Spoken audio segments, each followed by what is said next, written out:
What's up guys, how you doing today? Welcome to this new video, and today we're going to check out another mini PC, the one you're seeing right now on the screen. It's so cool with this tiger on the front. As you know, the current market trend is for desktops to become increasingly smaller, and the result is these mini PCs that are super fashionable. So if you want to know about this Minisforum, you know what to do. Stay right here on TechGround. Alright, let's do this. Another mini PC, in this case the Minisforum, and specifically the UM780xtx model. We've previously tested other mini PCs on the channel. These are products that we really like because, as we always say, I believe, well, the market is heading towards them. They are the future. The main drawback that we can find with these types of products is that as powerful as these computers are, we will see just how much in a bit. The main problem we can find with it is that they usually lack a dedicated graphics card. They do not come equipped with one. But this specific device has a solution for that, which we'll see later on. Let's begin with the unboxing, where you will see I had a couple of doubts that I'll explain right after finishing the unboxing because now I do understand them. Let's begin with the unboxing.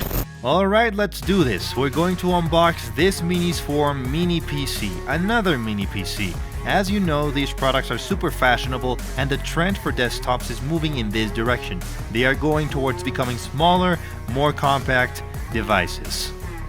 And as you can see, this is the UM780xtx model, and we have a version with 32GB of RAM with two 16GB modules and 1TB of storage, European version. So yeah, it's a very simple black box with the Minisforum logos written in gold. Let's see what this box reveals.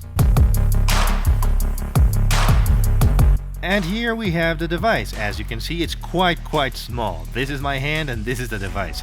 It's a bit thicker than others that I have tested before, but it's still very compact. As always, let's put it aside and see what else is in this box. Okay, we have the usual instructions, warranty, user guide. I'm not sure if this is a sticker or something else. Let's open it. It's not a sticker, but it must be something similar, something decorative, maybe for the bottom of the mini PC. I'm not exactly sure, but it looks decorative. Let's see what else we have in the box. Of course, we have our own power adapter to connect the mini PC. It's mini, but it doesn't charge itself. What else do we have here? I'm not sure what this is. It looks like another module to install in the device, but I don't know if it's more RAM or another feature. I'll leave it aside and I'll tell you later what it is during the review. And here we have an HDMI connector, the other part of the power cord, and a stand in case we want to attach the mini PC to a table with its VESA mount and corresponding screws for different mounting options depending on where we want to install it. Now that we've cleared the table a bit, here is the device. Let's remove the plastic cover. And look at this, it's very nice, completely black, matte black. Here we have the Minisforum logo, and this part here is the front with the power button, two USB-A ports, a USB-C port, and a 3.5mm jack for microphones or speakers. And on the sides we have ventilation, and on the back, all the connections. It's a pretty well-rounded equipment in that regard. HDMI, Ethernet, power connection, DisplayPort, USB-A, and USB-C ports. Okay, I had two doubts. There's two questions I had when opening the product, as it was a product I wasn't familiar with yet. I had not studied it, I didn't know what it came with, how it looked, or anything else. The first doubt was about that sticker-like thing, which looks like a sticker, but it's not. It turns out to be one of the main features of the product. It's a front cover that makes the mini PC look as cool as it does.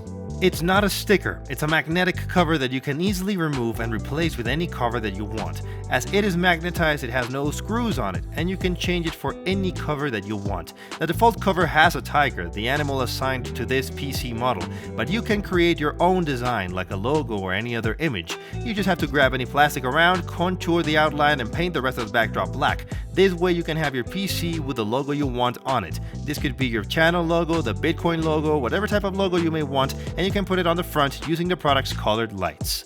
The second doubt I had when I unboxed it was, what was that piece? What was that module for? I thought it was a module to insert in the PC, not sure if it was a RAM module to change the one it came with. It was a piece that I did not recognize. After investigating, I found out it was the module called Oculink. which addresses the issue I told you about in the beginning of the video, of the lack of a dedicated graphics card. This model still doesn't have a dedicated graphics card, but with this module, with this output, you can connect in an easier manner instead of connecting another device wholly, an external graphics card, so the huge graphics card can be connected to this equipment. This will turn the PC, the mini PC, into a perfectly usable gaming PC. Installing the OcuLink module is really simple. First, you remove the magnetic cover I mentioned previously, access the color panel, and you'll see 4 screws on the sides. It's designed to be easy to open, so even if you're clumsy like I am and hate opening up devices on your own, you can do it without any problem, as it is truly dummy-proof. If you also want to access the RAM modules to change them, it's created to be done as straightforwardly as possible. After removing the 4 screws and lifting the cover, you'll see a pin connection that you need to disconnect, and once you do this, you will have access to all the components within this mini PC. Once you do that, remove the screw where the OcuLink module goes, as it will be the place where the OcuLink will be connected. Then connect the module and screw the screw back in. Forgive the redundancy. You will see that the module fits perfectly. Reconnect the pins, and before putting the screws back in, I turn on the device to ensure everything is working fine and I didn't mess anything inside. As you can see, it works perfectly, so I proceed to screw everything back in place. As you can see, installing the OcuLink module is very simple. I'm not sure why it doesn't come pre-installed already, since there's a spot for it inside with the OcuLink label on it. I don't know the exact reason why the module comes separate from the device. Having said that, we have a completely black device. Aesthetically, it is unbeatable. It looks great in an all-black paint job, with LEDs illuminating the tiger design. I think it looks beautiful. This device is very similar to other mini PCs we've seen on the channel. It's simply a square box, a relatively small one. This specific model in particular has a stand that you can install with a couple of screws, allowing the mini PC to stand upright with the tiger facing front, which looks much better. As for the connections on this device, on one side we have a 3.5mm jack, a USB-C port, and 2 USB-A ports right next to the power button. On the other side, there are 2 more USB-A ports, another USB-C port, 2 Ethernet ports, DisplayPort, HDMI port, and the OcuLink port we just installed. Personally, I don't find any faults with the ports, except that I would have preferred 2 HDMI ports instead of just 1. You can easily fix this with a DisplayPort, I know that, but it's more comfortable for me to have 2 HDMI ports. It may just be my own issue since I'm more used to HDMI, but this is not a big issue as the DisplayPort can be used. This model has 32GB of RAM and a 1TB SSD, leaving around 900-ish gigabytes free, as you know that the system eats up some of that space with application storage and such. It also has an AMD Ryzen 7 processor, so we must now talk about the device's performance. As I mentioned earlier, this is not a gaming PC, but it's very powerful with the Ryzen 7, 32GB of RAM, and a solid-state hard drive, making it a high-performance device for sure. My experience with it has been very positive. Despite not being a gaming PC, we must put it to work a little bit. I tested it with different games like Horizon and Call of Duty and other heavy-duty games, and the computer handled them well. They are not the most demanding games, but it managed them just fine. I am well aware that if I had managed to download the most resource-intensive games, the computer might have struggled a bit more and would have had more issues. What I did manage to do was sort of a GTA 5 benchmark, which analyzes your PC and how it would behave when running GTA 5. And as you can see, it indicated that the PC could run the game, due to having adequate components to do so, but as these graphs show us, the requirements for the processor and the graphics card would be at their limit. The RAM is more than enough with its 32GB, but the processor and the graphics card are at their limit to handle this game properly, and as I told you, more powerful games would be tough for this computer to handle. Therefore, if you want a PC primarily for gaming, this might not be the best option. If you want a powerful PC for occasional gaming, it can be a good choice, but again, if what you want is an outright gaming PC to play the most heavy-duty games, it won't be your best option. Even if it has the OcuLink port, I don't see the point of you buying this PC, connecting an external graphics card to it, as it will be much more of a hassle having that graphics card connected outside of your computer without the protection of its inner workings.